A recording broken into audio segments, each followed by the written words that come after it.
السلام عليكم، ازيكم عاملين ايه؟ يا رب تكونوا بألف خير. النهارده هنعمل مع بعضينا الأجنحة المشطشطة السبايسي، بجد طعمها تحفة جدا جدا. بس قبل ما نبتدي الفيديو، اللي أول مرة يشوفني أنا ياسمين، لو عجبكم الفيديو متنسوش تضغطولي لايك وشير وتفعلوا لي الجرس علشان يوصل لكم كل جديد. هنسمي الله ونصلي على النبي ونشوف مقاديرنا ومكوناتنا. اول حاجه انا عندي طماطم وفلفل اخضر حار وفلفل رومي، كل ده هنحطه في قلب الخلاط. وعندي توم فرزاه ونص كوبايه ميه، معلقه ملح، 7 بهارات، واخر حاجه بعد كده نضربه في الخلاط كويس جدا.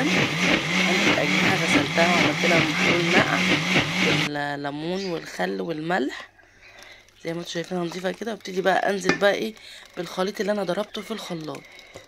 بصوا خطيره وريحتها جميله وطعمها تحفه.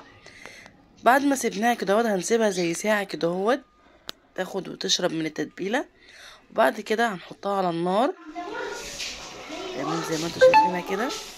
هتشرب بقى الميه بتاعتها كده زي حطيتها في الفرن بقى. بصوا والله العظيم سهله وبسيطه جدا، مخدتش مني وقت ولا مجهود. كده يكون الفيديو بتاعي خلص. ولو عجبكم الفيديو ما تنسوش تضغطوا لي لايك وشير وتفعلوا لي الجرس علشان يوصل لكم اشعار بكل فيديو بنزله. والسلام عليكم.